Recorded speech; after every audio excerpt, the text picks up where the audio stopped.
She was just the quiet black nurse on the trauma floor, the one the senior surgeon dismissed without a second thought.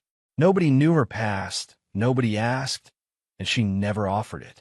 But the night they wheeled in a critically wounded soldier with a sealed military file, he opened his eyes in that operating room, looked past every doctor standing over him, found her face, and whispered a word that no patient had any business saying to a nurse.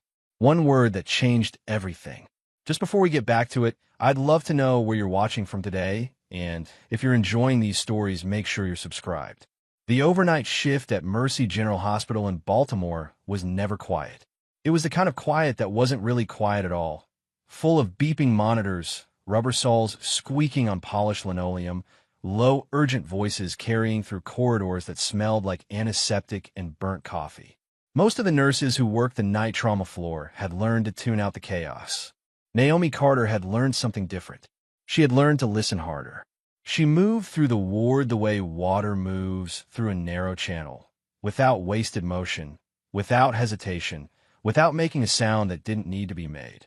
She checked vitals on the patient in Bay 4 before the monitor alarmed. She repositioned the 4 drip in Bay 7 before the bag ran out.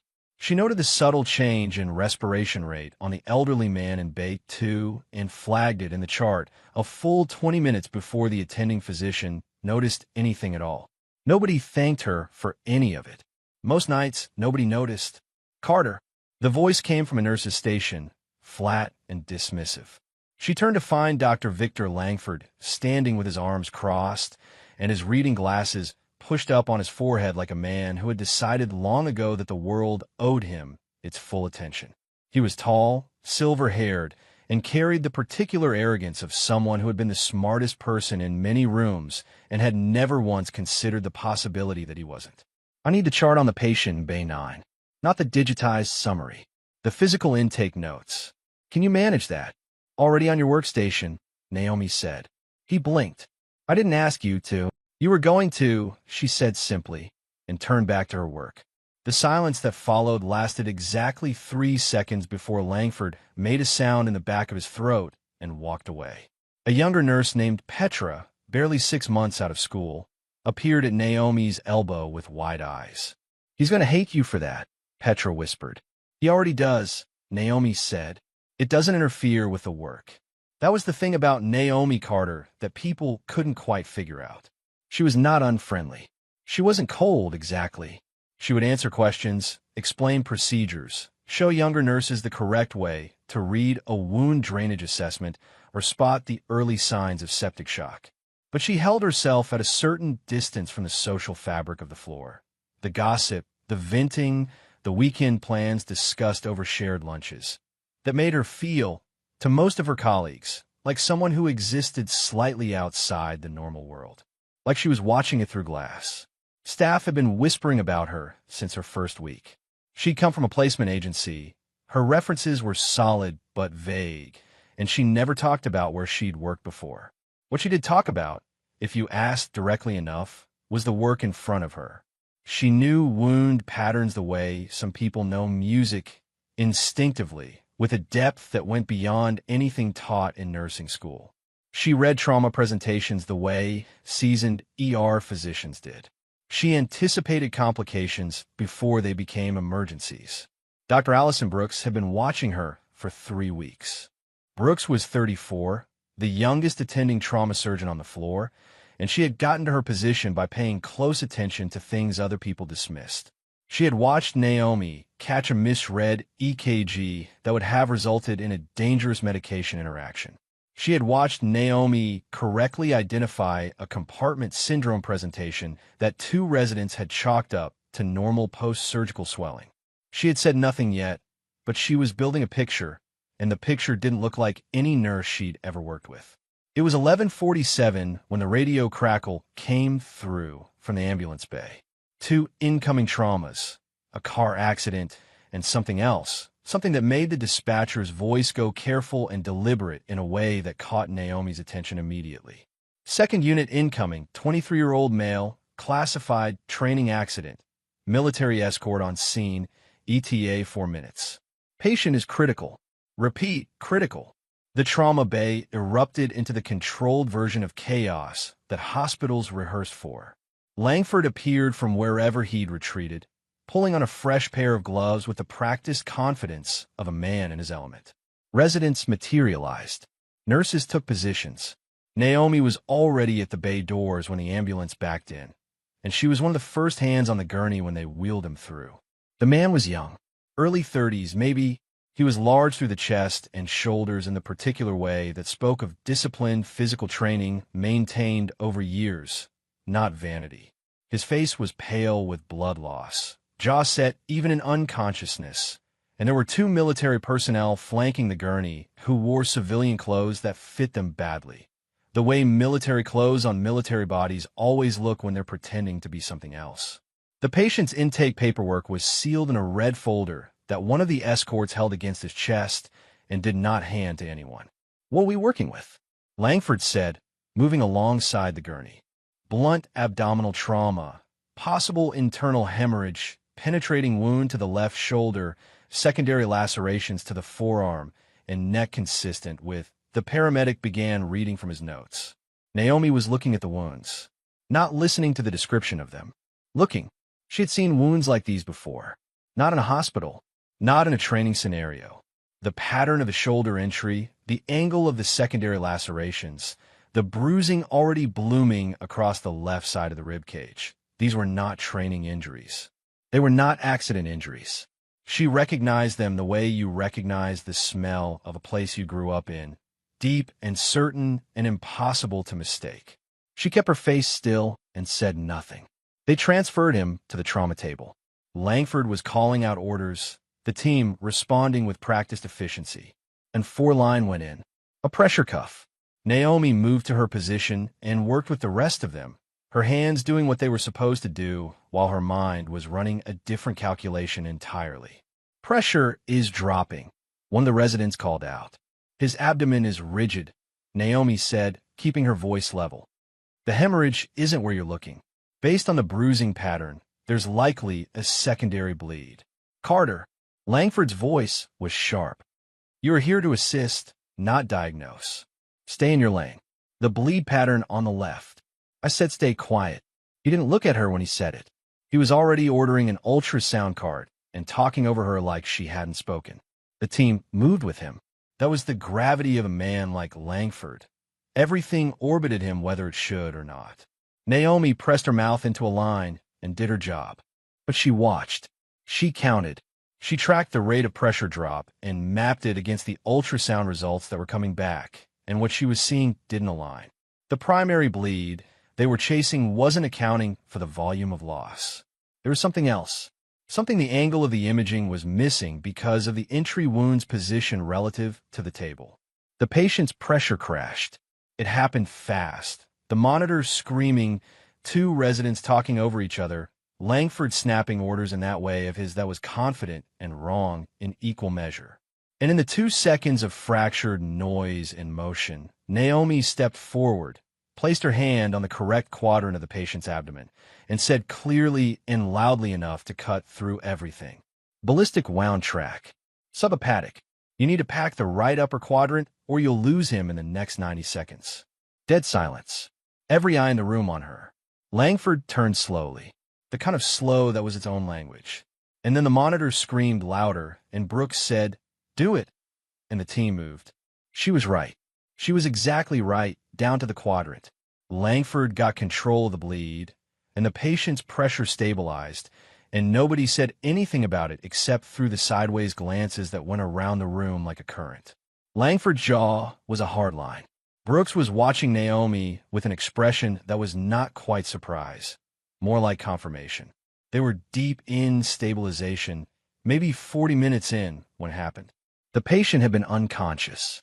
He should have been unconscious.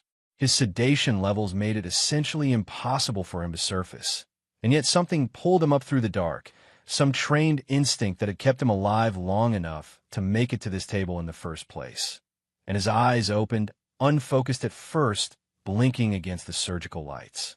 His gaze moved across the ceiling, moved across the blur of faces above him. And then it found Naomi, standing 3 feet away with her gloves stained and her face still, and her eyes watching him with that particular quality of attention that was not like any other attention he had ever felt from anyone except one person in his entire life. His lips moved. Everyone in the room leaned slightly, involuntarily. "Commander," he whispered. Barely a sound, but the room was very still. "Is that you?" The word landed like something dropped from height. Naomi did not react. Or rather, she reacted the way she had been trained to react, which was to let nothing show on the outside, while everything that was real moved through her like a current she couldn't stop. She looked at him for exactly 1 second and then looked back at her work. "He's disoriented," she said. Sedation response. "It happens." "That's right," Langford said, recovering quickly, grateful for the explanation. "Confusion under anesthesia. Common. Let's focus." But Brooks was not looking at the patient. She was looking at Naomi's hands. Because in the moment the man had said that word, "Commander," Naomi's hands had stopped for exactly 1 full second before resuming their work. Brooks had counted. 1 second of perfect stillness in a woman who never stopped moving. The patient went under again. The surgery continued. They stabilized him, closed what needed closing, prepared him for the ICU. People cycled in and out of the bay the way they always did, the rhythm of the trauma floor reasserting itself over the strangeness of the previous hour. By the time the patient was being moved, the staff had mostly decided the same thing Langford had decided: delirious trauma patient, mistake, nothing. Brooks had decided nothing of the sort. She found Naomi at the scrub sink afterward, washing her hands with that methodical thoroughness she brought to everything, and stood beside her without saying anything for a moment. "You knew where the bleed was?" Brooks said finally. "I made a clinical observation." "You knew before the ultrasound showed anything." "You were ahead of the imaging by about 30 seconds. Naomi dried her hands.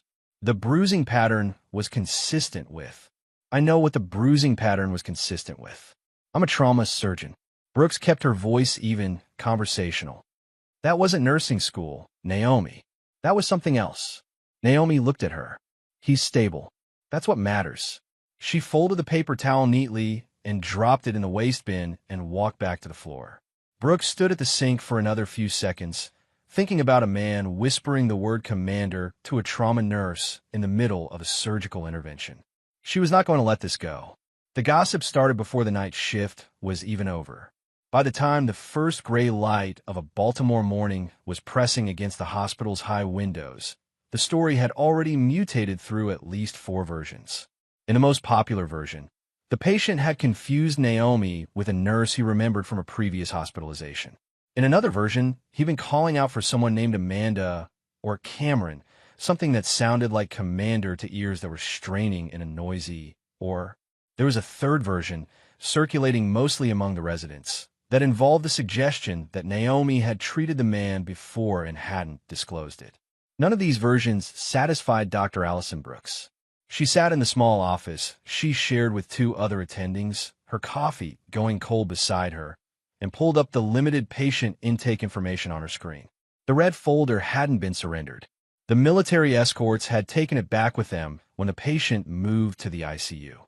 What the hospital system did have was a partial intake form, enough to confirm what the paramedics' radio call had started to suggest.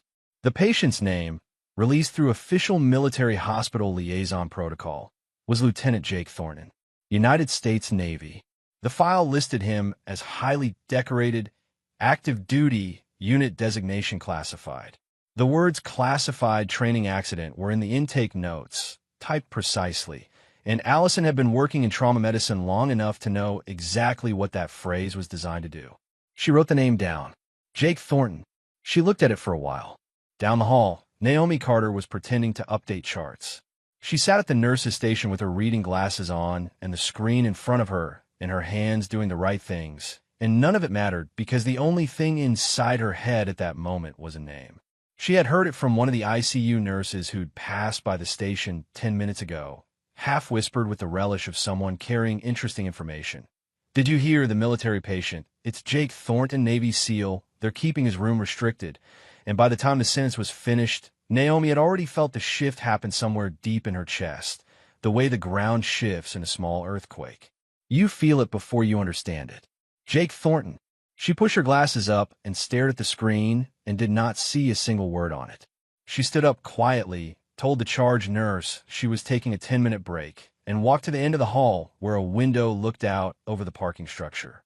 She stood there with her arms crossed and the city laid out below her in its morning gray and let herself, for just a moment, go back.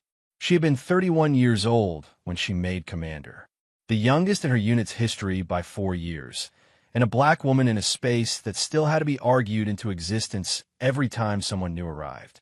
She had learned early that she would not be given the benefit of the doubt that her white male counterparts received as a matter of routine. She had learned to be twice as precise, twice as calm, and to let her results do the talking that she was never quite given the room to do herself. Her unit had been small and elite, and there's in the way that only close-quarter service creates. A loyalty built not from sentiment, but from the specific knowledge that the person beside you had already made a choice, in a real moment, to protect your life at cost to their own. She had earned that loyalty. She had given it freely in return. Jake Thornton had arrived as the youngest member of the team, 23 years old and burning with the energy of someone who had trained his whole life for exactly this and couldn't quite believe he'd made it. He was talented, genuinely, uncomfortably talented in the way that some people simply are.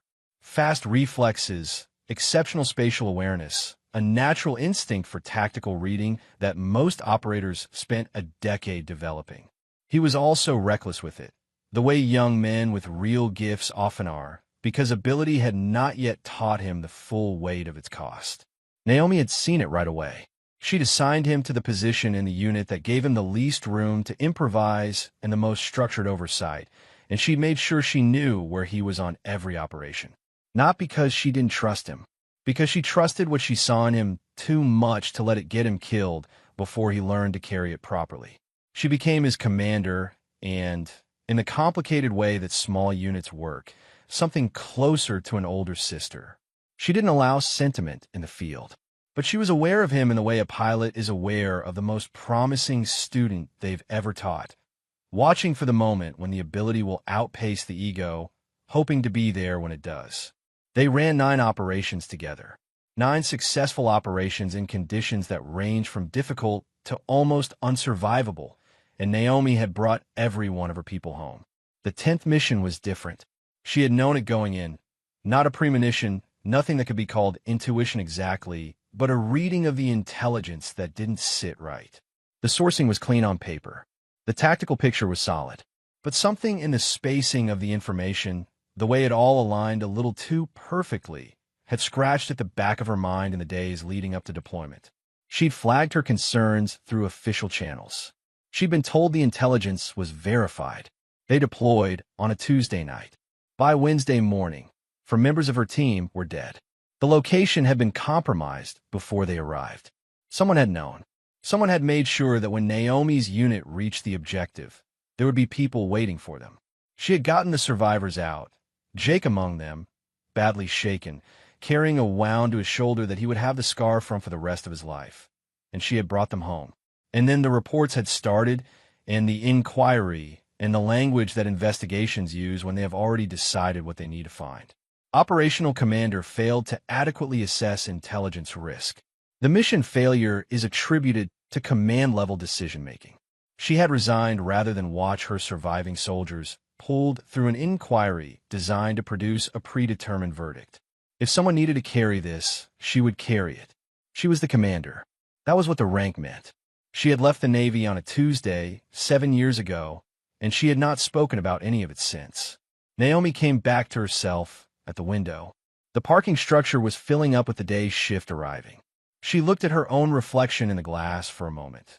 The scrubs, the lanyard, the reading glasses pushed up on her forehead, and then she turned and walked back to the nurse's station. She was halfway through the charting she hadn't finished when the call came through from the ICU charge nurse. The military patient in restricted room 4 was beginning to surface from sedation. Family contact had been requested, but was unavailable. Nursing staff check requested. Naomi looked at the assignment board. The ICU was not her floor. She was not assigned a room for. She went anyway. The room smelled like antiseptic and the particular staleness of forced air recycling through a sealed space. Jake was lying in the bed with monitors on 3 sides of him and a saline drip in his right arm, and he looked, to someone who didn't know him, like a man simply unconscious. To Naomi, standing in the doorway, he looked like Jake Thornton at 23 years old who had just survived something that should have killed him, because she had seen him in exactly that condition before, and the picture was uncomfortably familiar. She walked to the bedside. She checked the monitors out of professional habit, looked at the drainage readings, noted the vital signs. Stable. He had made it through the night. She was reaching for his chart when he opened his eyes. He didn't surface gradually the way most patients did, the slow blinking, the confusion, the gradual assembly of context. His eyes opened, and they were immediately fully aware. He stared at the ceiling for 2 seconds. Then his head turned, and he looked at her. His expression did several things in rapid succession. The first was pure shock. The second was something that looked like relief and pain arriving simultaneously. The third settled into a careful, wary stillness that she recognized from the field, the expression of a man who is assessing whether the situation is safe. "You shouldn't be here," he said. His voice was rough from the intubation, barely above a whisper, but the words were precise. "Commander, I'm a nurse," she said quietly. "I work in this hospital. I know what you are." His eyes didn't leave her face. "And I know what you were. Those are 2 different things." She pulled the chair beside the bed closer and sat down. Outside the room's glass partition, the ICU corridor was quiet. She leaned forward slightly. "How bad is it?" she asked. Not his injuries. He knew what she meant. His jaw tightened. He looked at the ceiling briefly, then back at her. "Bad enough that I ended up here instead of where I was supposed to be." "What happened?" "Same thing that always happens." His voice was barely audible. "Somebody knew. Somebody always knows." She held very still. "They're still watching," he said. The words came out flat and deliberate, a man spending his energy carefully. "Whatever you think happened after you left, it didn't stop. It kept going. And right now," he stopped. His breathing was controlled but effortful. "Right now they know I'm not dead." Naomi looked at the door. The corridor was still quiet. She looked back at him. "Jake." Her voice was steady. It had always been steady, even when nothing else was. "You need to rest." "Wheel." "There's no time for rest." His hand moved toward her slightly, the gesture of a man who couldn't reach but needed to be heard. "Naomi, I found something. I was close. That's why this happened." He blinked, fighting the sedation pulling at him. "You have to understand what's still." His eyes closed. She waited. His breathing evened out into the rhythm of unconscious sleep. She sat with him for another 30 seconds, watching the monitors, watching the rise and fall of his chest.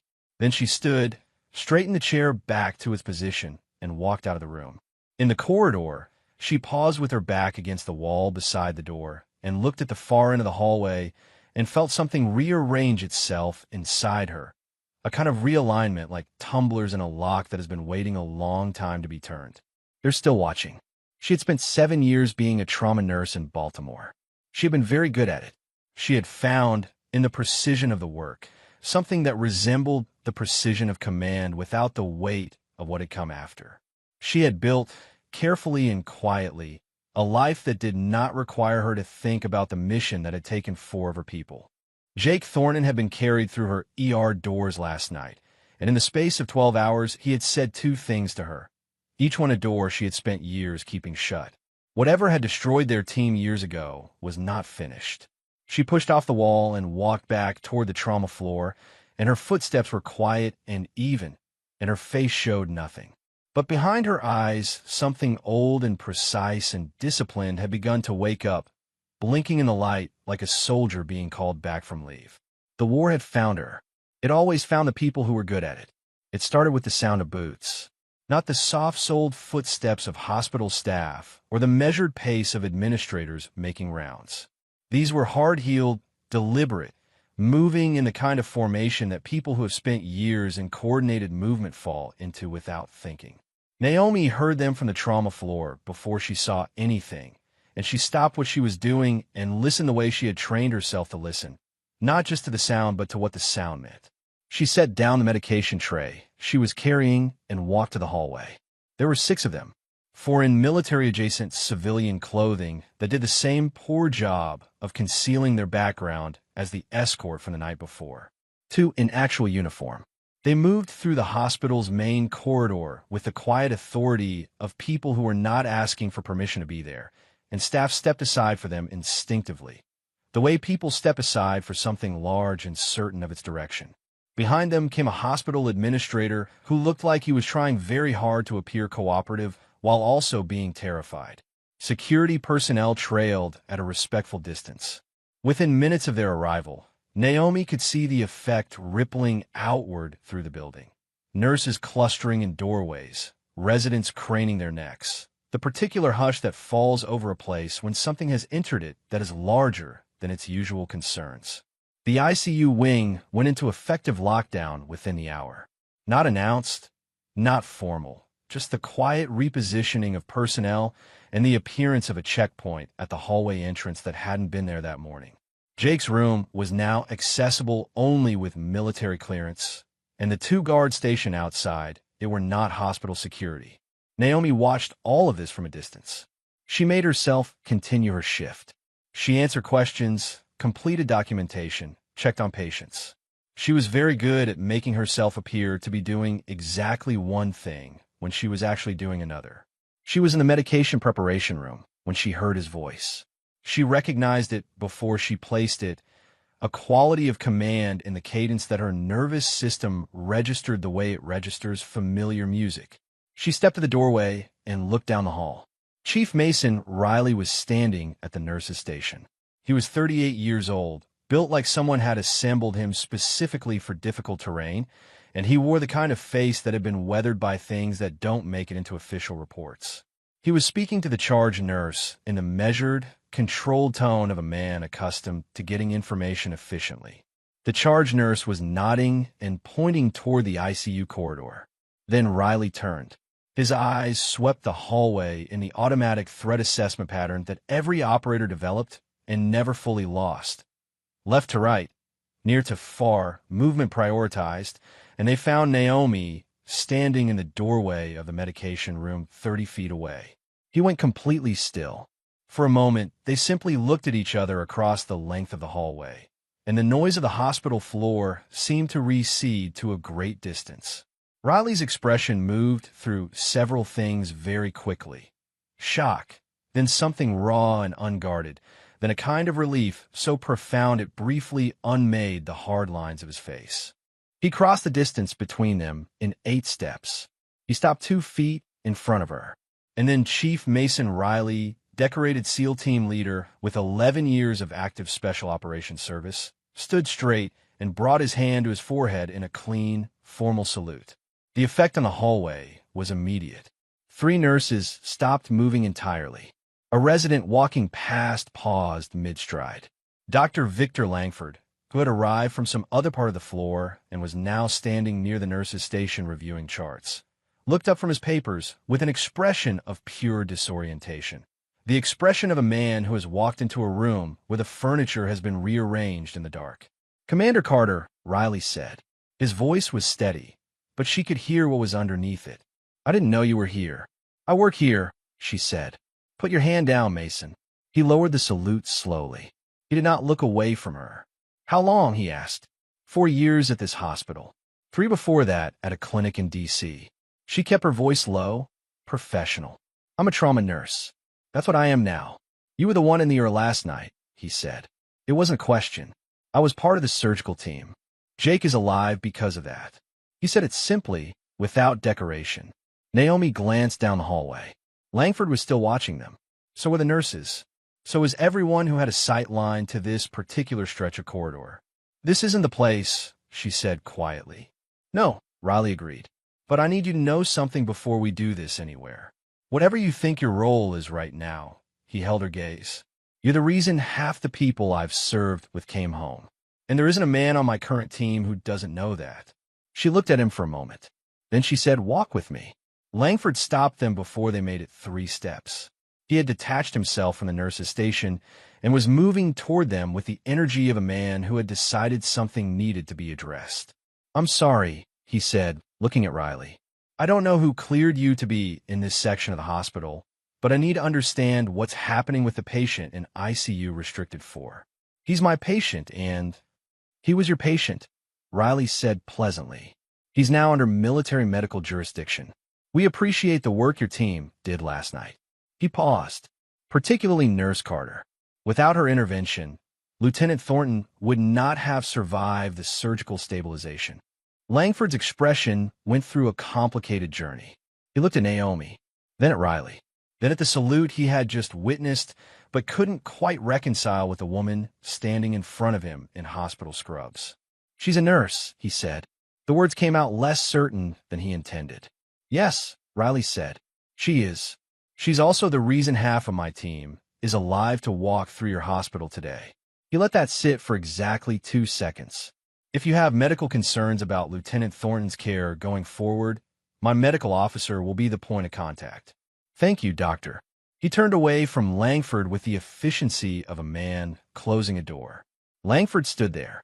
For the first time in the years Naomi had worked at Mercy General, she watched Dr. Victor Langford have absolutely nothing to say. She and Riley found a family consultation room at the end of the East Wing, small, private, with a window overlooking a courtyard that nobody used in February. She closed the door. They stood on opposite sides of a small table, and for a moment neither of them spoke, which was its own kind of conversation. "Tell me about the mission," she said. Riley leaned forward with his forearms on the table. Jake was tracking a network. Black market arms, not street level, not cartel. Military-grade hardware, contract-sourced, moving through procurement channels that should have been clean. Naomi was quiet. "He'd been embedded for 7 months," Riley continued. "He was close. Whatever he found in the final 3 weeks was significant enough that someone decided to cut the operation short." He looked at his hands. "We lost 2 men in the extraction. Jake got out because he's Jake. But it was close." "How close was the intelligence breach?" Riley looked up at her. The question landed the way she'd intended it to, not as an accusation, but as a signal. A signal that she was already thinking the way she had always thought, that the shape of what he was describing was not new to her. "Close enough to be internal," he said carefully. "It was internal 7 years ago," she said. The room was very quiet. "I know," Riley said. "Then you understand what I'm thinking. I've been thinking it since we pulled Jake out of that water." He straightened up. "Naomi." He said a name before we got him to the ambulance. He was barely conscious. He was losing blood faster than we could manage, but he was clear enough to say a name. "I've been carrying it since the extraction." Naomi held very still. "Whose name?" Riley opened his mouth to answer. The door to the consultation room opened. It was Brooks. She stood in the doorway, looking at both of them with the expression of someone who has followed a trail of evidence to a conclusion they weren't entirely prepared for. She looked at Naomi. She looked at the military officer sitting across from her. She looked at the quality of their conversation, the posture, the seriousness, the particular gravity of 2 people discussing something that mattered enormously. "I need to be in this room," Brooks said. Naomi looked at her. "Dr. Brooks." "Naomi." Brooks kept her voice quiet and direct. "I've been watching you for 3 weeks. Last night, I watched you locate a subhepatic bleed through clinical pattern recognition that our imaging missed. I watched a decorated military officer salute you in the hallway. And I just pulled Lieutenant Thornton's partial file, which has 3 levels of classification on a document that a trauma hospital should never have received at all." She stepped inside and closed the door behind her. "Whatever is happening in this building, it isn't finished. And you need someone here who can help you and who has hospital access you don't." Riley looked at Naomi. The look said, "Your call." Naomi studied Brooks for a moment. Then she said, "Sit down." She gave Brooks the minimum necessary. Jake's connection to her past, the classified nature of his mission, the suggestion that the attack had been a deliberate inside operation. She said nothing about the name Riley had been about to share. That could wait until she understood how far the inside extended. Brooks listened without interrupting. When Naomi finished, Brooks sat back in her chair and said, "Someone accessed his medical chart this morning. Both Naomi and Riley looked at her. "I checked the system logs 20 minutes ago," Brooks said. Jake Thornton's file was pulled at 6:43 a.m. The access credential belongs to a radiology technician named Paul Wheeler. Wheeler clocked in at 7:15 this morning. She paused. He wasn't in the building at 6:43. The silence in the room had a different texture now. "Someone used his credentials," Naomi said. "Yes." And the chart. "Accessed.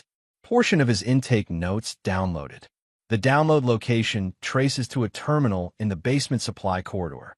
Brooks looked at her steadily. "Nobody has reason to be in that corridor at 6 in the morning. It's medical supply storage." Naomi was already standing. The basement supply corridor was a long, fluorescent-lit channel that ran the length of the hospital's original building, lined on both sides with shelving units and rolling carts and the general industrial background of a working medical facility. It smelled like rubber and cardboard and cleaning solution. At 6 in the evening, with the day shift winding down and the night shift not yet fully populated, it was empty except for the hum of the overhead lights. Naomi walked through it slowly, reading the space the way she had been taught to read unfamiliar terrain, looking for what didn't belong, what was slightly wrong, what had been moved or disturbed. She found the terminal in question. A standalone workstation mounted to the wall near the fire door at the corridor's midpoint, used for inventory logging. The screen was dark. She looked at the floor around it, the shelf beside it, the fire door itself. The fire door had a thin strip of black adhesive tape pressed across the latch mechanism. Small, easy to miss if you weren't looking. If you pressed the door open from outside with the latch taped, it wouldn't catch. It could be pushed open from outside without triggering the alarm. Someone had prepared an exit route. She pulled out her phone and photographed the tape without touching it. Then she walked back upstairs. She reported what she found to Riley. He reported it through channels she wasn't fully aware of. By 9 that evening, hospital security was quietly reviewing every entry and exit log from the past 24 hours, and 2 of Riley's people were walking the perimeter. It should have been enough for one night. It wasn't. At 11:20, Naomi was at the nurse's station completing documentation when one of Riley's personnel, a young man who introduced himself only as Warren, appeared at her elbow and said, very quietly, "Someone's trying to access the ICU corridor. Not military, not staff. They got a lab coat and a fake badge, but the badge number doesn't match anyone in the system. They're at the checkpoint now." Naomi was on her feet before he finished the sentence. She moved through the corridor at a pace that was fast without looking like it was fast, the walk of a nurse responding to something, which was unremarkable in a hospital at any hour. She came around the corner of the ICU hallway in time to see a figure in a white lab coat at the checkpoint, speaking with the guard, holding out an ID badge with the ease of someone who had done this kind of thing before. Medium height, dark hair, the posture of calm. The guard was checking the badge number against his list. Naomi could see from the guard's expression that something wasn't matching. She walked toward them with purpose. The figure in the lab coat sensed movement and turned slightly, and in the fraction of a second before the person controlled their expression, Naomi saw the calculation happen behind their eyes. Saw them assess her, assess the guard, assess the distance to the corridor's far exit. "Dr. Mitchell," Naomi said clearly, using a name that meant nothing, a decoy. "Dr. Langford is looking for you. He needs the overnight labs for the patient in room 6. The figure looked at her, a beat of hesitation, and then they moved, not toward Langford, not toward room 6, but toward the corridor's far exit, fast and decisive, the controlled sprint of someone trained for exactly this kind of exit. "Stop," Naomi said. The word came out in a voice she had not used in 7 years. The voice that had once moved 30-person units through hostile terrain on a whisper. It carried. The figure didn't stop, but Warren appeared at the far end of the corridor, and 2 of Riley's people materialized from across hallway, and the figure pulled up short, trapped between pursuit and obstacle with nowhere useful to go.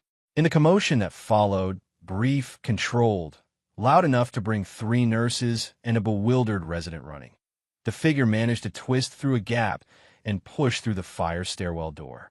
By the time anyone made it through after them, the stairwell was empty. One person gone, but not without leaving something behind.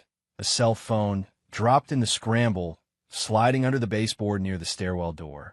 Warren bagged it without touching the screen. Naomi stood in the empty stairwell for a moment with her hand on the door frame, listening to the building around her, thinking about what had just been attempted. Someone had come to Jake's room tonight. Not to retrieve him, not to move him. If they'd wanted to move him, they would have come with paperwork and muscle. This was one person with a fake badge and a practice comm. One person came in to make sure a wounded man did not leave that room alive. She pushed back through the door and walked back to the ICU hallway and looked at the guard station outside Jake's room. And she thought about hospital corridors and fake credentials and how many more people might be in this building right now who were not what they appeared to be. The hospital was compromised. She was certain of it. Naomi did not sleep that night. She stayed at the hospital through her shift's end and then stayed beyond it. Sitting in the family consultation room with a cup of coffee she didn't drink and a yellow legal pad, she filled slowly with notes in the precise, compressed handwriting she had used for mission documentation years ago. She wrote down everything she knew, everything she suspected. The shape of it, arranged on the page, was worse than she had allowed herself to feel while she was moving through it. By 4 in the morning, she had 3 columns. What she knew, what she could prove, what was still missing. The third column was longest. Riley arrived at 5:30, looking like a man who had also not slept, but was accustomed to functioning in that condition. He had a folder under his arm. He sat down across from her, without ceremony. "Security footage from the basement corridor," he said. "From last night and from this morning." "Gone," she said. "Not deleted. Overwritten." He opened the folder. Whoever did it used the hospital's own maintenance protocol for scheduled recording cycles. It looks like a system function. If you don't know what you're looking for, you don't flag it. This wasn't opportunistic, Naomi said. They had someone in the system before Jake arrived. They were ready for him, which means they knew he was coming here before he did. She looked at him, which means they knew about the mission before it finished. The word betrayal sat between them without either of them saying it. Brooks appeared at 7:15, earlier than her shift required, carrying her own coffee and looking like someone who had made a decision she was now committed to. She closed the door behind her, sat down, and said, "I need to know what I'm actually involved in. All of it." Naomi studied her for a moment. "Why?" "Because last night someone tried to access a critically wounded patient's room with a forged hospital credential, and the security footage that should show who it was has been scrubbed." Brooks kept her voice even. "I've been a trauma surgeon for 6 years. I know what a normal complicated shift looks like, and I know what this looks like. These are different things." She looked at Naomi directly. "You need someone who knows this hospital? You need me." Naomi looked at Riley. He gave her the small nod that meant, "Your call, same as before." She told Brooks everything. Not the pieces she'd shared the day before. Everything. Jake's mission, the arms network, the internal breach that had allowed last night's infiltration. The pattern she was seeing that connected to the mission that had destroyed her unit 7 years ago. She kept her voice flat and informational. She was a commander briefing an asset who needed full situational awareness to be useful. Brooks listened without the expression of someone being shocked. She listened like someone fitting pieces into a picture she had already partially assembled. "Black market arms through military procurement," Brooks said when Naomi finished. "That's not a small operation. That's years. That's infrastructure. It's been running for at least 8 years, Naomi said. Probably longer. The mission that cost me 4 soldiers was the first time anyone got close enough to threaten it. They shut us down before we could pull anything useful. And Jake's mission, he got closer. Close enough that they decided the mission had to end." She paused. "Close enough that he got a name." Brooks looked at her. "Whose name?" Naomi looked at Riley. He had been waiting for this moment. She could see it, the slight tightening around his eyes of a man about to say something that cannot be unsaid. "I need Jake Conscious to confirm it," Riley said. But in the extraction, just before we got him on the transport, he said it clearly, twice. He looked at Naomi. "Admiral Robert Hayes." The name landed in the room the way physical things land. With weight. With the particular gravity of something that was real. Naomi sat with it for 3 full seconds. She knew Robert Hayes. She had known him when he was a captain and she was a lieutenant commander, when their paths had crossed through joint operations briefings and mission authorization channels. She had respected him. He had been, in the part of her professional life that she tried to think about as little as possible, one of the people she had trusted. "Hey," she said. Her voice was perfectly steady. "It matches," Riley said quietly. The procurement channels Jake traced run through divisions Hayes has had oversight of for the past decade. The authorization signatures on the contract that were flagged, they're buried under 12 layers of bureaucratic cover, but they point to the same authority level. He leaned forward. "Naomi, Hayes was in the oversight chain for your mission 7 years ago. He had access to your intelligence sources. He would have known your deployment timeline. She had known this was coming. She had felt the shape of it from the moment Jake had whispered they're still watching in the ICU. And still, hearing it said plainly, she felt something shift in her chest. Not surprise, but the particular cold weight of confirmation. She had taken the blame for a mission that had been sabotaged by someone she trusted. 4 of her people had died for someone else's money. "Where's Hayes now?" she asked. "DC," Riley said. "He's been informed that Jake survived. My contact at command says Hayes personally requested to coordinate the retrieval." "Retrieval," Brooks said. "You mean?" "He's sending investigators," Riley said. "Officially, to secure Jake's testimony about the mission. Protocol, paperwork above board." He looked at Naomi. "But given what happened last night, given the footage that got scrubbed, given the infiltrator who walked in with a forged badge, they're not coming to protect him," Naomi said. "No." She stood up. She walked to the window. The courtyard below was starting to catch the early morning light, February thin and gray. She looked at it for a moment without seeing it, and she thought about 4 people whose names she could say in her sleep, and she thought about 7 years of carrying something that had never been hers to carry. She turned back to the room. How long before Hayes' people arrive? Riley checked his watch. Transport left DC at 6. Depending on how they're moving, 5 hours. Maybe 4. Then we have 4 hours to get Jake out of this building. Brooks straightened. Riley nodded once. The nod of a soldier who has been waiting for the order that just arrived. "We need a route that doesn't flag in the hospital's official transfer logs," Naomi continued. "We need transport that doesn't match any vehicle registered to military liaison. And we need Jake stable enough to move without the move killing him." She looked at Brooks. "Can you manage his medical condition during a non-standard transfer?" "Yes," Brooks said without hesitation. "Good." Naomi looked at Riley. "What do you have in terms of personnel you trust completely?" 4, he said. "Here now, already in the building. Then here's what we're going to do." She pulled the legal pad toward her and began writing. Her handwriting was the same as it had always been, precise, compressed, every word in its right place. The plan took shape on the page with the efficiency of something her hands remembered how to build. Riley watched her. His expression was not one she could easily describe, somewhere between relief and recognition, like watching something that had been away for a long time finally walk back through the door. Jake regained consciousness at 8:47 a.m. Naomi was in the room when it happened, having cleared a medical check with the guard outside through a paperwork process Riley had quietly arranged. She was standing at the bedside when Jake's eyes opened, and this time his surfacing was slower, less the snapping awake of the night before, more the careful emergence of a man who had learned to ration his strength. He looked at the ceiling, then at her. "You're still here," he said. "Still here." His eyes moved around the room. "Processed. Assessed. Riley, outside. He'll be in shortly." Jake turned his head slowly to look at the window. The light was the same thin February gray.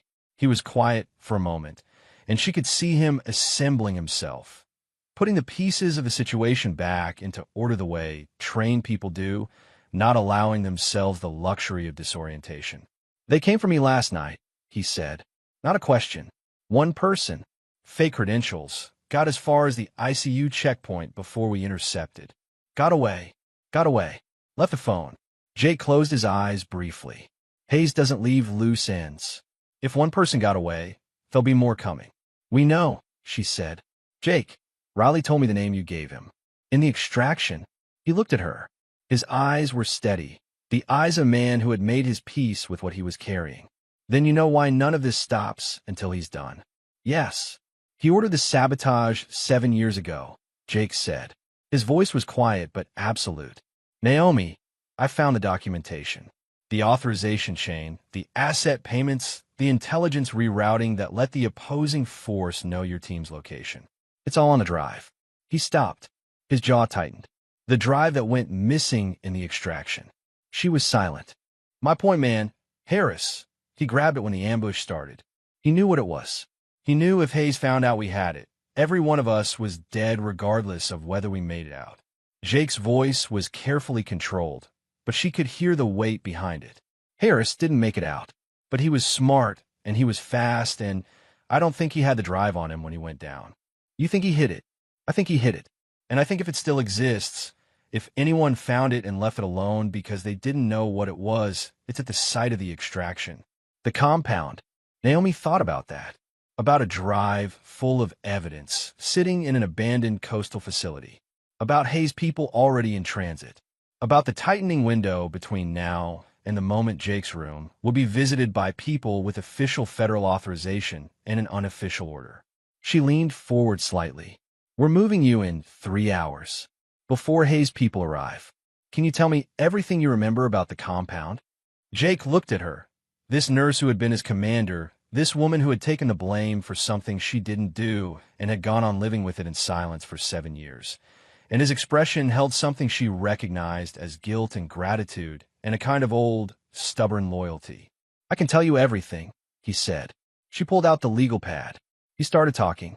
Outside the window, the morning moved forward. Somewhere south of the city, a convoy was on the road. At a hospital terminal in the basement, forensic technicians were examining a cell phone that had no fingerprints and a contact list of numbers with no names attached. Naomi wrote down every word Jake said, and her mind was already 3 steps ahead, running the route, assessing the variables, calculating what they would need and what they would have to improvise and what the margin for error was. The margin was thin. It always was.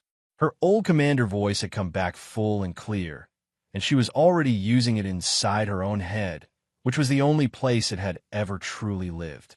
She was going to get Jake Thornton out of this building, and then she was going to retrieve that drive.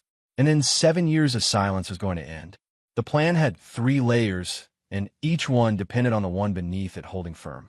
Naomi explained it to Riley and Brooks in the family consultation room with the door locked and the legal pad between them. Her voice was low and methodical, and she did not use any words that weren't necessary. This was how she had always briefed, not performing confidence, just carrying it, the way a structural beam carries weight without announcing itself. The first layer was paperwork. Brooks would generate a routine internal transfer order for a patient listed under a placeholder name, moving from ICU to a lower acuity floor for what the documentation would describe as step-down monitoring. Unremarkable. The kind of order that moved through a hospital's system a dozen times a day without anyone looking twice. The placeholder name would be processed by the system as a genuine patient because Brooks had the access level to create it, and by the time anyone cross-referenced it against the admission database, they would already be gone. The second layer was personnel. Riley's 4 people would not be in uniform. They would move through the hospital in the clothing of orderlies and transport staff, and they would accompany the gurney through the service corridor on the east wing. Not the main corridor, not the route that passed the checkpoint that Hayes' advanced people might already have eyes on. The service corridor ran to the ambulance loading dock on the building's south side, away from the main entrance where official vehicles would approach. The third layer was the vehicle, not an ambulance. Ambulances were logged, tracked, dispatched through a dispatch system that generated records. Riley had arranged a plain cargo van fitted with basic medical equipment, registered to a private transport company that existed in the state database, but had no operational footprint. The kind of shell that could be assembled quickly by people who knew how to assemble such things. The vehicle gets us 40 minutes before anyone officially notices a problem, Naomi said. That's assuming the fake transfer holds through 2 system checks and nobody physically verifies the room before we clear the building. I can buy you another 20 minutes on top of that, Brooks said. She had a pen in her hand and was turning it slowly, and over end. The gesture of someone thinking fast and keeping their hands busy. The ICU charge nurse rotation changes at 11. If I'm the one who does the handoff briefing for the restricted ward, I can run long on it. Nobody questions an attending surgeon who wants to be thorough. Riley looked at Naomi. That puts us at the dock by 11:40 at the latest, which gives us a 90-minute window before Hayes' transport is scheduled to arrive. Naomi looked at the legal pad. It's workable. What about Jake's condition? Brooks asked. Medically, he lost significant blood volume 2 nights ago. He's 2 days out of major surgery, and we're talking about moving him through a service corridor in a non-clinical vehicle. I'll manage his condition during transit, Naomi said. I need a portable monitor, 2 units of packed cells and a cooler, a crash kit, and a 4-pole that collapses. She looked at Brooks directly. Can you get those to the service corridor without generating a requisition flag? I can pull from the trauma supply cabinet. My access code. Brooks paused. It'll show in the logs eventually. Eventually is fine, Naomi said. Eventually is after we're gone. They ran the plan twice more verbally, stress testing each layer, looking for the place where it came apart. It held. Not perfectly. Nothing this improvised was ever perfect, but it held well enough. Naomi had run operations in worse conditions with less preparation, and those had come home. The ones that hadn't come home had failed for reasons that had nothing to do with the plan. She did not let herself think about that. At 10:58, Naomi walked into Jake's room with the expression of a nurse conducting an ordinary check and the internal state of a commander at the edge of execution. Jake was awake. He had been awake, she suspected, for a while. He had the quality of alert stillness that people develop when they have learned that appearing to be asleep is a survivable strategy. When she entered, he opened his eyes fully and looked at her, and she gave him one small, deliberate nod. His jaw set. He understood. This is going to hurt, she said quietly, beginning to prepare his lines for transport. I need you not to make noise about it. I've had worse, he said. I know. I was there for some of it. She worked quickly and carefully, hands moving through the preparation with the efficiency of someone who had done this in far more difficult circumstances, in the field, in the dark, with incoming fire at distances that she still sometimes heard in her sleep. When we move, you keep your breathing steady, and you tell me immediately if you feel a pressure change in the left side. Don't wait. Don't decide it's fine.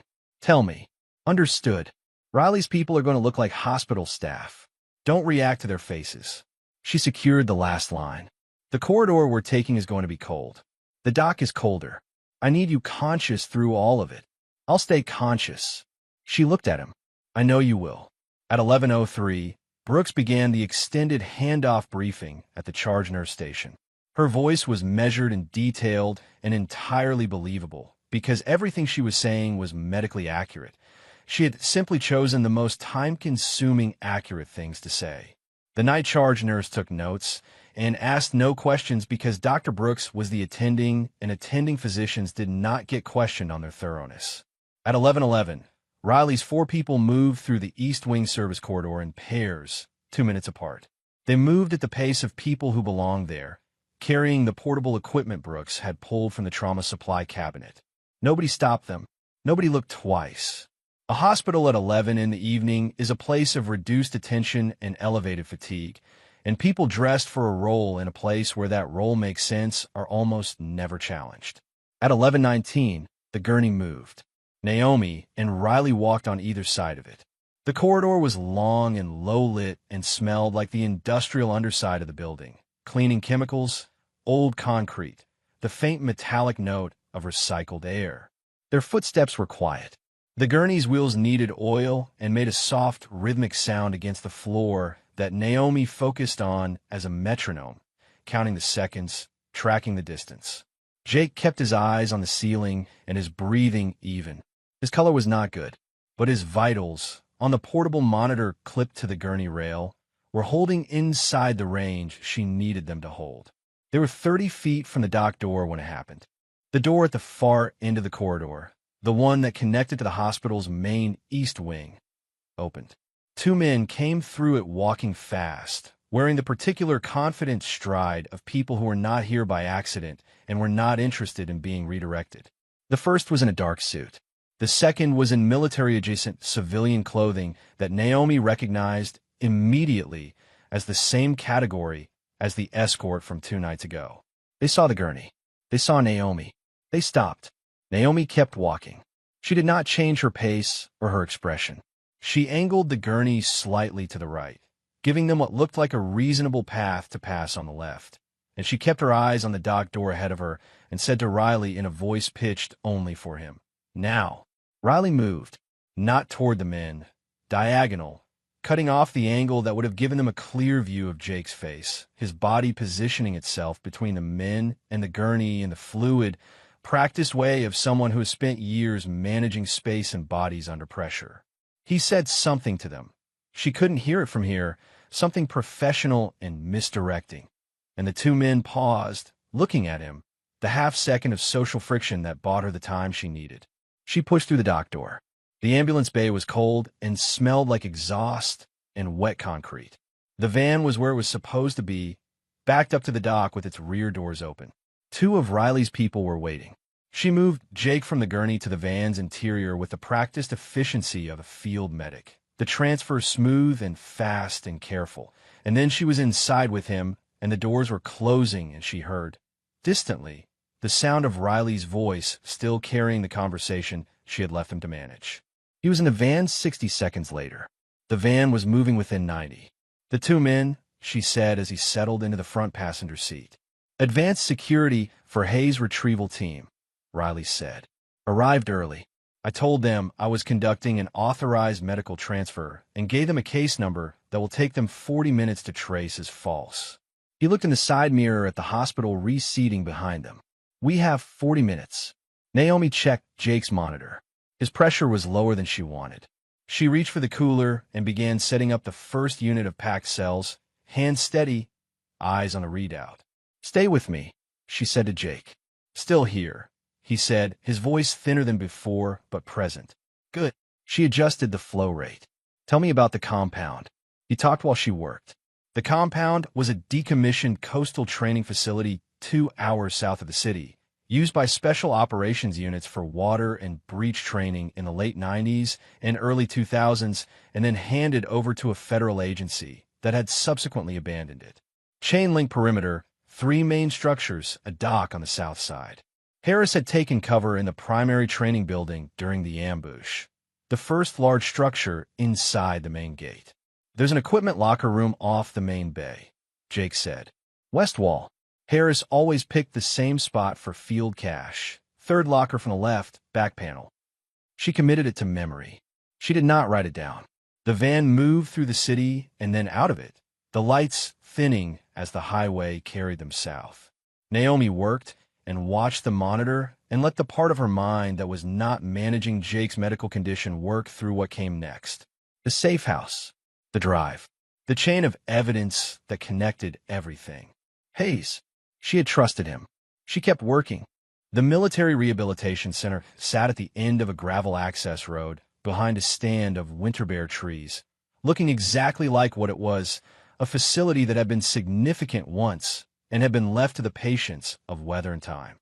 The main building was a long 2-story structure of utilitarian concrete, its windows intact but filmed with grime, its entrance secured with a padlock that Naomi opened on the first attempt with a code she had not thought about in 7 years and had not forgotten for a single day.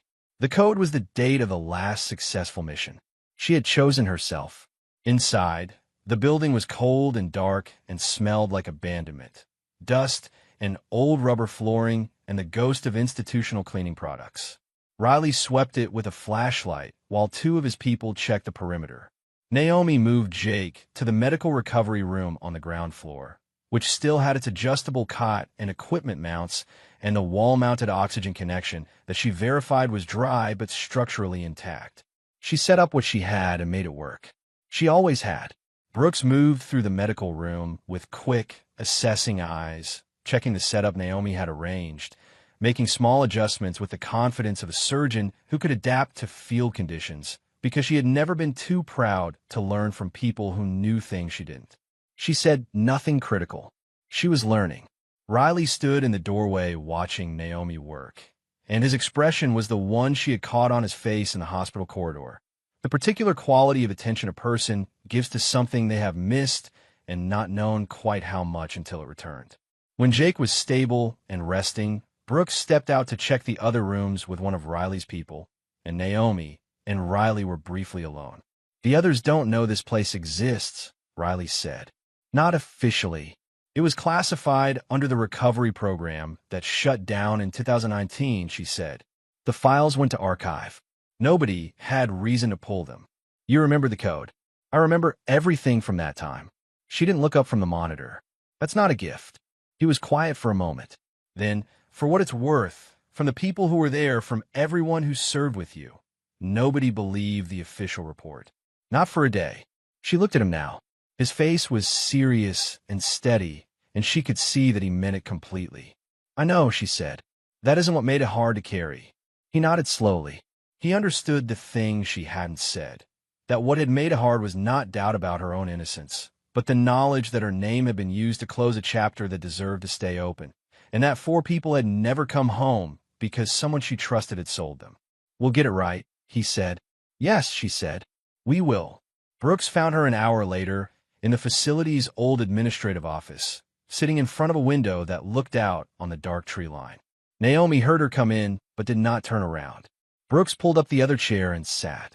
She was quiet for a moment, the companionable quiet of someone who has been through enough with a person in a short time to not need to fill the silence. Then she said, "Riley told me. About your command.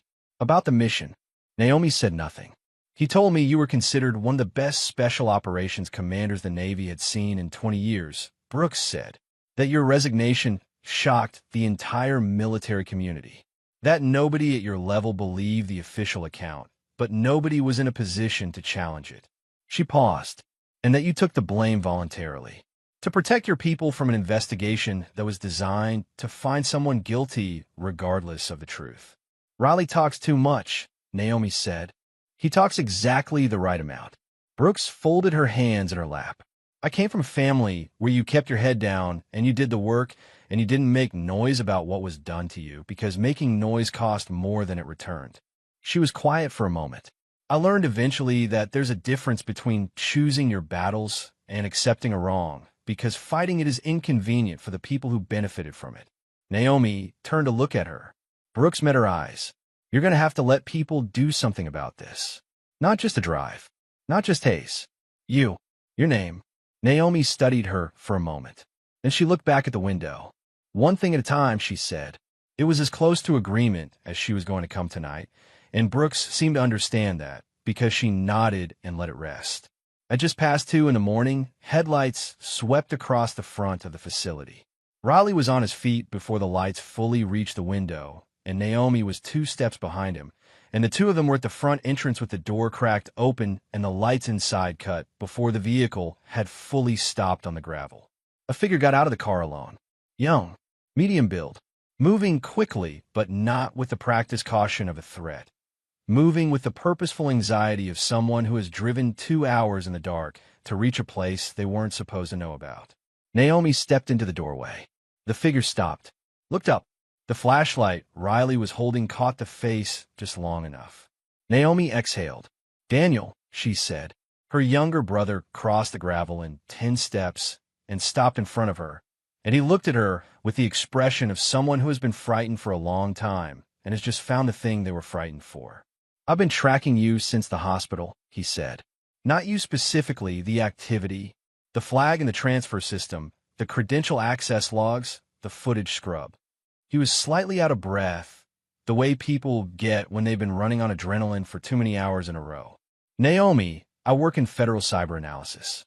I've been watching Hayes' financial trail for 14 months. She stared at him. "You've been? How long have you known? About Hayes?" "A year." "About what he did to your team?" Daniel pulled a breath. 2 months. I found the authorization signatures. The same ones Jake was tracking. He looked at Riley, then back at her. "I didn't know how to tell you. I didn't know if you were safe. I didn't know if my line was clean." His jaw tightened. "I should have found a way. I am sorry." Naomi looked at her brother, 29 years old, carrying 14 months of something he'd been holding alone, and she felt the particular complicated weight of family, which is the only weight that sits differently from all the others. "You're here now," she said. "Come inside." Daniel spread his materials across the administrative office's old desk. A laptop, 2 external drives, a folder of printed documents that he handled with the precision of someone who understood exactly how valuable they were. He had been with the Federal Cyber Analysis Division for 4 years. His work had initially been focused on contract fraud and defense procurement, routine, technically complex, unglamorous work that generated more paperwork than headlines. 14 months ago, a pattern in a procurement audit had pulled him sideways into something else. Authorization signatures that recurred across contracts at a frequency that wasn't statistically explainable by coincidence. Funds that moved in amounts and timing that matched no legitimate operational cycle. He had begun mapping it, carefully, quietly, telling no one. Hayes has been running the network through a shell layer inside the procurement division, Daniel said. He turned the laptop so Naomi and Riley could see the financial diagram he had built. The arms themselves move through a contractor that looks legitimate. Defense maintenance contracts, equipment supply, nothing that flags on a surface audit. But the payment cycles have a signature. Same window, same routing structure for 8 years. He pointed to a cluster of nodes on the diagram. "This cluster here, this is the period covering your mission." Naomi looked at it. The dates lined up exactly. "I found something 3 weeks ago that I haven't shared with my division yet," Daniel continued. He opened the second external drive and pulled up a scanned document. An internal communications thread from Hayes' office, 7 years old. Encrypted, but the encryption key was on a decommissioned server that got flagged during a routine archive sweep. He looked at Naomi. "It explicitly references your unit's deployment timeline, and it contains instructions to redirect the intelligence feed to a third-party 24 hours before your mission went active." The room was very still. "He handed them to us," Riley said. His voice was flat and quiet in the way that meant he was controlling something that wanted to be much louder. "He handed them to you," Daniel said. "The documentation is complete on the financial side. What it doesn't have is the operational evidence, the specific communications linking Hayes to the attack itself, and the procurement records for the weapons that were used against your unit." He looked at Naomi. "Jake's drive would have that. If it exists." "It exists," Naomi said, "and we know where it is." Daniel looked at her. He had the particular expression of someone who had spent 14 months working alone on something and had just found out they weren't alone. "Then we can end this," he said. "Yes," Naomi said. She looked at Riley. "We go to the compound tomorrow night." She looked at Daniel. "You stay on the financial documentation. If anything happens to us, I publish it," Daniel said without hesitation. "Everything. All 14 months. Every signature. Every routing number. Every date." She held his gaze for a moment. He was her brother, and he was 29, and he had been carrying this alone for over a year, and she recognized his face the same quality she had seen in her own reflection for 7 years. The particular set of a person who has decided that a wrong will be answered, regardless of what it costs. She recognized it because she had raised him to have it. "Good," she said. Jake's voice came from the medical room doorway. He was standing, barely, with one hand on the frame, and he had the expression of a man who had heard enough to insist on being vertical for the rest of the conversation. "I'm going to the compound," he said. Naomi turned. "You're 2 days out of surgery." "Harris was my point man," Jake said. "He hid that drive to protect me. I'm going." She looked at him. He looked back at her with the same expression she remembered from years ago, the particular stubbornness of genuine ability that has learned, finally, to be patient about everything except the things that matter most. "You ride in the van," she said. "You follow orders on the ground. If your body says stop, you stop." "Understood," he said. He almost meant it. Naomi looked around the room. Brooks, who had come to stand in the doorway of the administrative office. Riley, solid and certain. Daniel, with his months of quiet work spread out on the desk. Jake, upright against his own better medical interests. They were, collectively, what she had, which was more than she'd had before, which was enough. "Get some rest," she said. "All of you. We move at nightfall." She turned back to the window and the dark tree line and the gravel road that led back to the world they would have to walk back into very soon. Somewhere south of here, an abandoned compound waited in the dark with the evidence that could end a 7-year wrong. She had been away from command for 7 years. She was ready. They left the safe house at dusk. The van moved south through roads that thinned from highway to state route to a two-lane stretch of coastal asphalt that wound between scrub pine and marshland. The sky held the last gray light of a February evening for exactly long enough to feel it, and then the dark came down full and clean, and the only light was what the headlights made ahead of them. Naomi rode in the back with Jake. He had slept for most of the afternoon, which was the best thing his body could have done, and he'd eaten what Brooks put in front of him without complaint, which she took as a sign that he understood what was being asked of him tonight. His color was better than it had been. His pressure was holding in a range she could live with. He was not ready for this. He was going anyway, and she had made her terms clear, and he had accepted them, and that was the agreement they were operating under.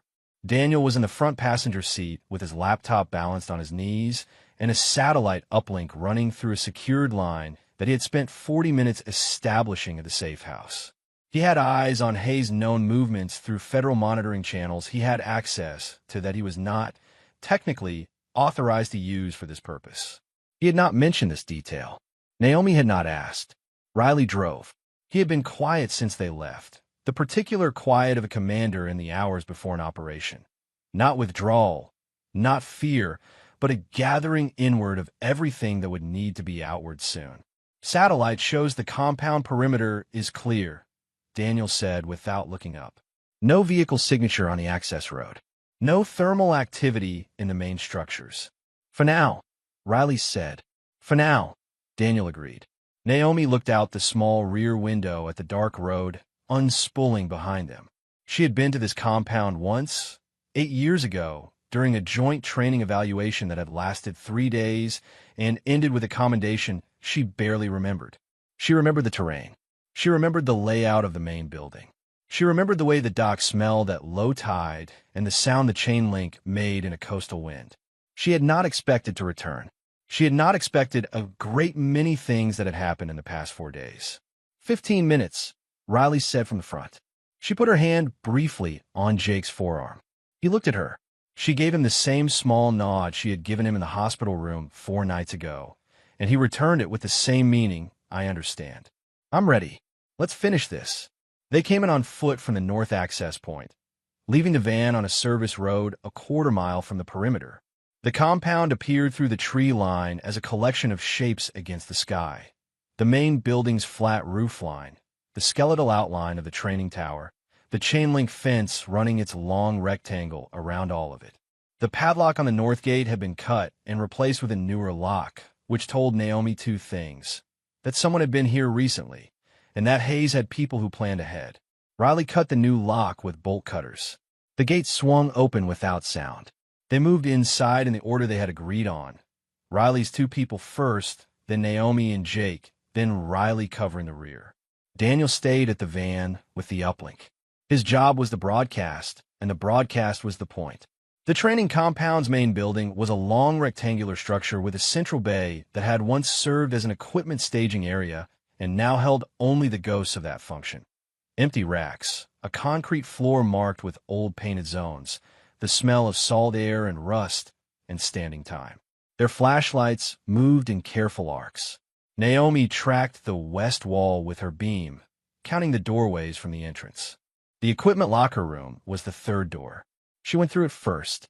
The room was maybe 30 feet long, lined on both sides with gray metal lockers, the kind that had been standard military supply for decades. Most of them stood open and empty. Some had been forced at some point. The west wall's lockers were intact, the latches corroded but not broken. She went to the 3rd from the left. The latch was stiff. It opened. Empty. She put her hand into the back of the locker and felt along the rear panel, pressing the corners, testing for give. Military cash work had a grammar she knew. You look for the seam, the spot where an inch of depth went unaccounted for, where the panel sat slightly proud of its mounting. Her fingers found it at the bottom right corner. A panel that moved. She pressed and heard the soft release of a magnetic catch. and the panel swung inward, and behind it was a waterproof container roughly the size of a paperback book, sealed along its edge with the methodical care of someone who had done this knowing they might not be coming back for it. She pulled it free and held it. The room was very quiet. Jake appeared in the doorway. He looked at her hands. He looked at the container. Something moved across his face, relief and grief arriving together. The expression of a man who has been carrying a debt to a dead friend and has just found the chance to pay it. "Harris," he said quietly. "Harris," she agreed. She was handing the container to Jake when the lights came on. Not flashlights. The compound's emergency backup lighting, triggered from somewhere external, flooding the building in the flat, harsh illumination of a place that had been dark too long, suddenly forced awake. It turned the locker room white and shadowless, and gave them no cover and no ambiguity. From outside the building, she heard the sound of rotors. They moved out of the locker room fast, back into the main bay. Riley's people had already repositioned to the bay's two main entry points, and their faces said everything Naomi needed to know about what was happening outside. She went to the bay's high window and looked through it without showing her profile in the frame. A helicopter had set down on the compound's south clearing. Its running lights were still on. She counted 6 figures moving from it toward the main building, and in the middle of them, moving with the unhurried certainty of a man who had already decided how this ended, was Admiral Robert Hayes. He was older than the last time she had seen him. The years had turned his hair fully white and settled deeper lines into a face that had always carried a practiced authority. He was in civilian clothing, but he moved like a man in uniform because that was what decades of command did to a person. It became the body's language regardless of what the body was wearing. She stepped back from the window. 6+ Hayes, she said to Riley. Her voice was the voice she had not fully used in 7 years, the one that came from a place where training and experience had built something that did not rattle. His people will take the main entrance and the south side door. He'll want to come in through the center. He'll want to see the room first. The East Bay door has a bolt from inside, Riley said. Then we use the East Bay. She looked at Jake. You stay behind the cover line. You do not move forward regardless of what happens. You hold that container. Jake's jaw set. Naomi, that container is the only reason tonight matters, she said. You hold it. He held her gaze for a moment. Then he moved to the position she indicated. What followed in the next 4 minutes had the compressed, specific clarity of moments that exist outside normal time. Riley's people held the flanks.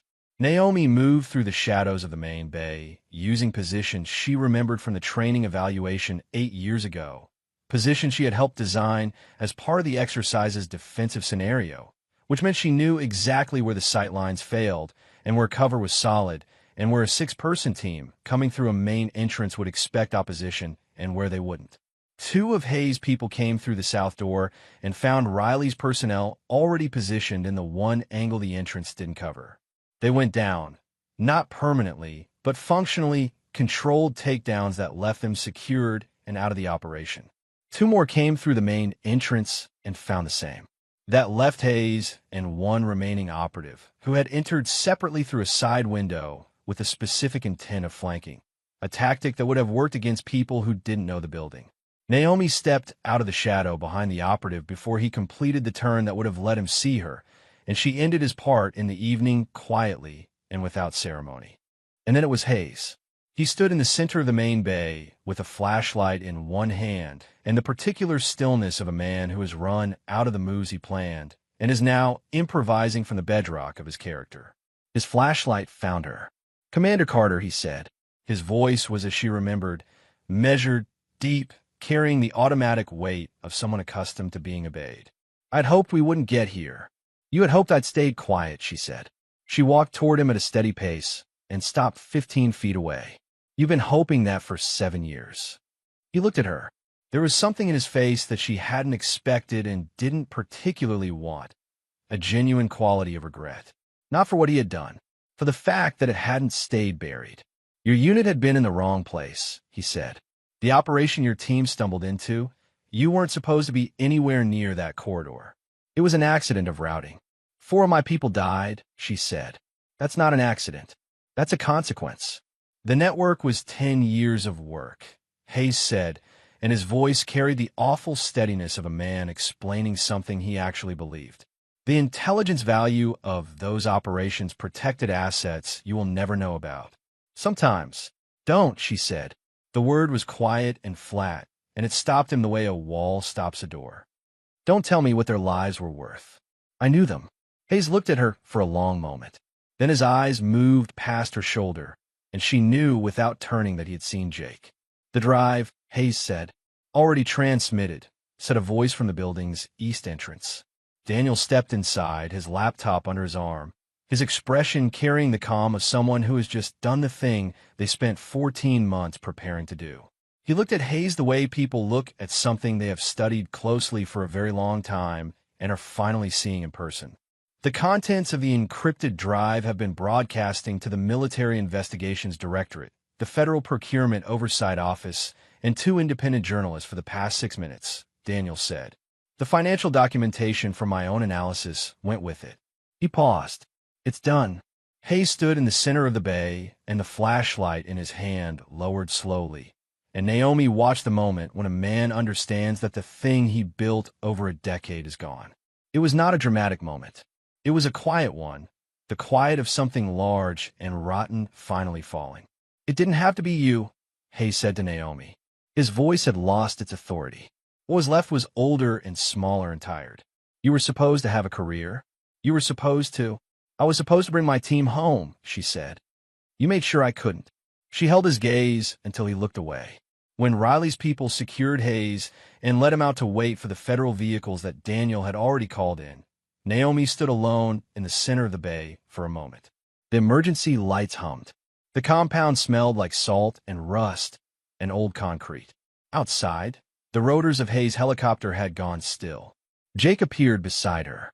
He was holding the waterproof container against his chest with both arms, and he looked at her with the expression she had seen on him in the ICU 4 nights ago.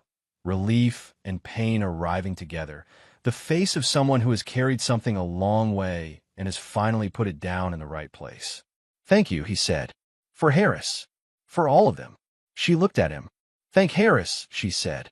He's the one who made sure it survived. She put her hand briefly on his good shoulder. Then she walked toward the exit, and the night air came in through the open bay door, cold and clean off the water, and she stood in it and breathed. It was done. 6 weeks passed. They passed the way the aftermath of large things always passes. Not quickly, not cleanly, but with the grinding forward motion of institutional machinery that had been set in motion and could not now be stopped. Committees convened. Investigators filed reports. Attorneys general issued statements. The story moved through news cycles and waves, each wave larger than the one before it, as the full scope of what Daniel's documentation and Jake's encrypted drive had revealed became impossible to contain or minimize. Admiral Robert Hayes was arrested 17 days after the compound.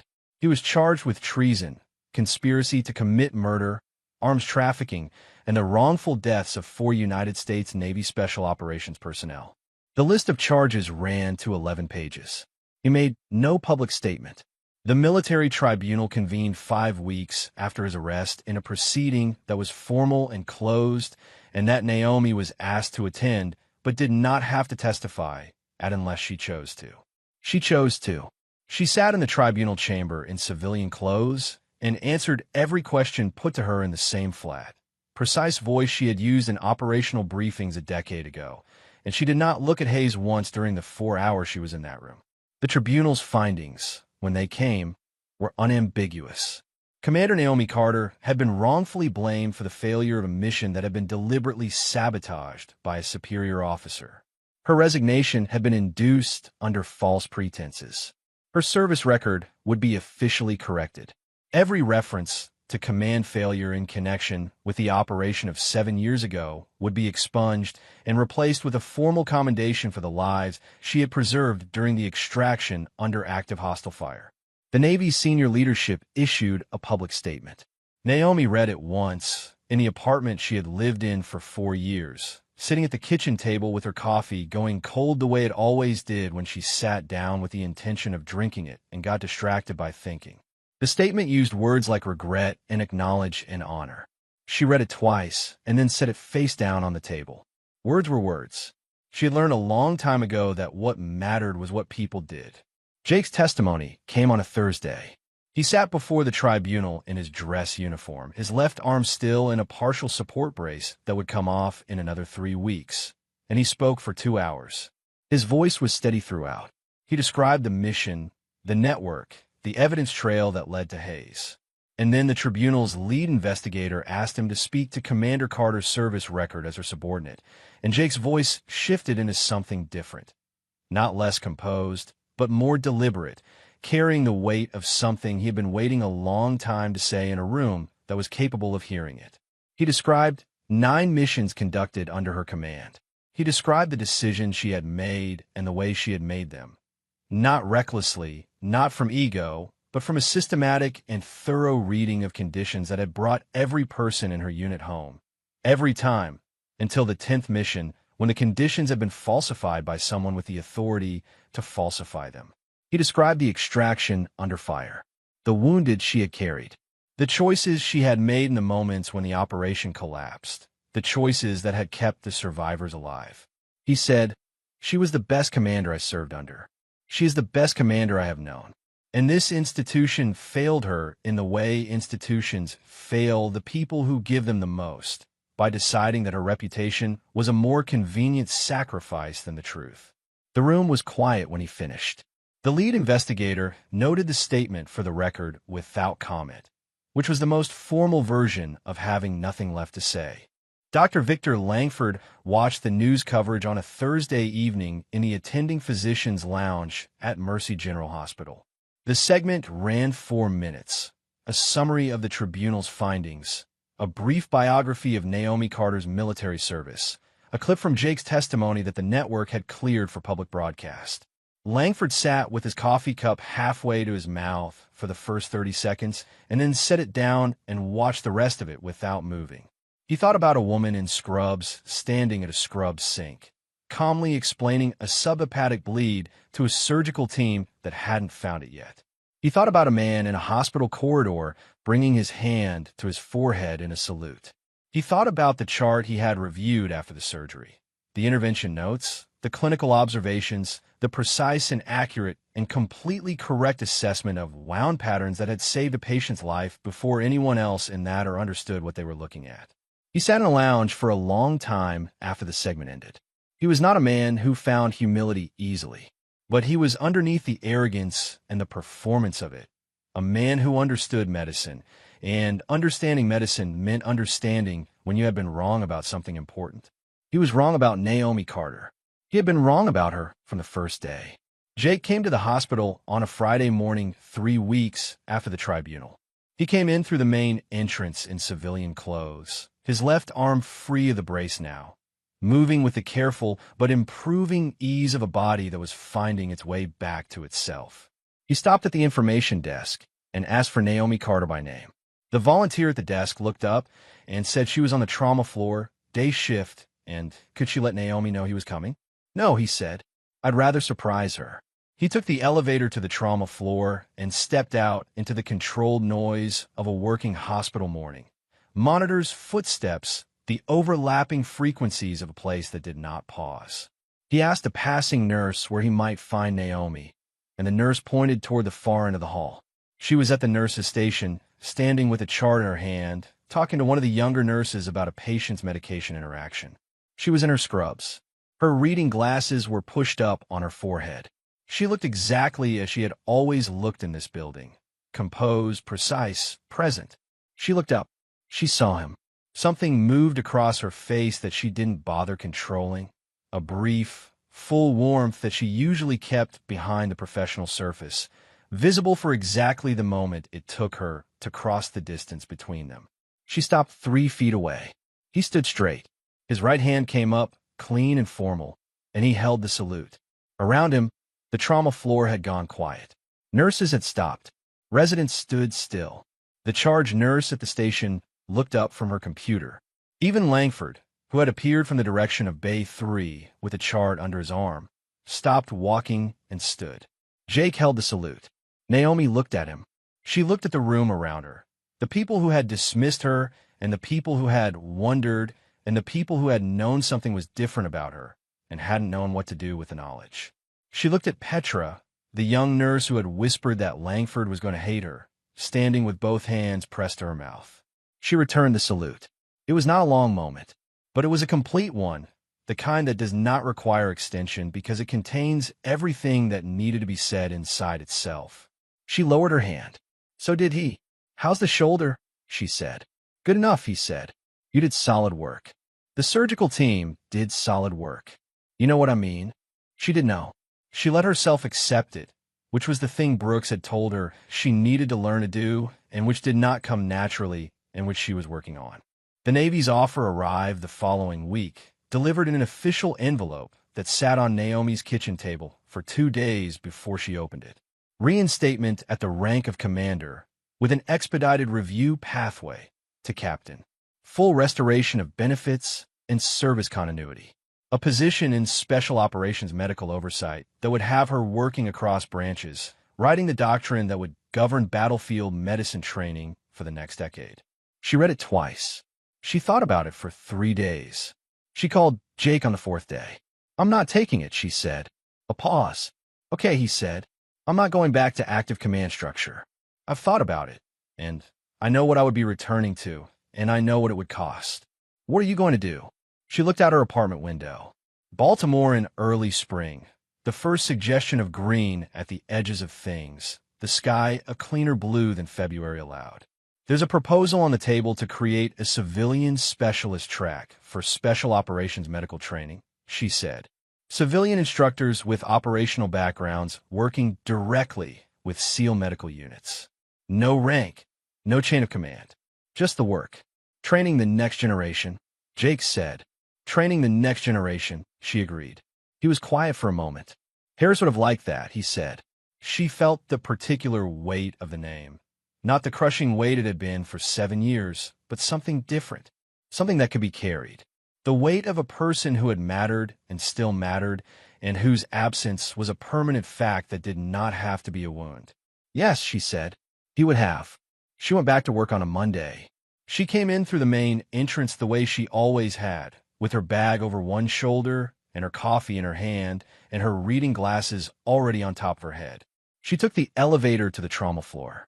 She clocked in at the nurse's station and reviewed the overnight notes and began her shift. The staff around her moved with the morning rhythm of the floor, the overlapping motion and sound of a place that did not stop. Some of them greeted her the way they always had. Some greeted her differently now, with a quality of attention that was not the attention of people seeing someone for the first time, but people seeing someone they had always been looking at, finally understanding what they were looking at. Langford passed her in the hall at 8:15. He stopped. She waited. Carter, he said.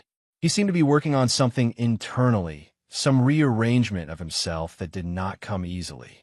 Dr. Langford, she said. You were right, he said. About the bleed. About the wound pattern. He paused. About a number of things. I know, she said. He nodded once, the nod of the man who had said the thing he needed to say and was not going to elaborate on it. He walked on. She watched him go. Then she picked up her chart and walked down the hall and through the trauma floor, past Petra, the medication cart, past the young residents who moved aside with a respect that was nothing like what she had been given when she arrived, past the bay windows and the morning light coming through them, and the working noise of a place that helped people survive things that should have killed them. The floor did not pause for her. It kept its rhythm, as it always had. She kept hers alongside it. She was a trauma nurse. She had also been a commander and a soldier, and a woman who had carried a wrong for 7 years in silence, and who had come to the end of that silence not with noise, but with the same quiet precision she brought to everything she did. The staff knew now. They had always been standing beside her. How many people do we overlook every day simply because of the uniform they're wearing, never once asking what they had to sacrifice to get there? If this story hit you, like and subscribe. There are more where this came from.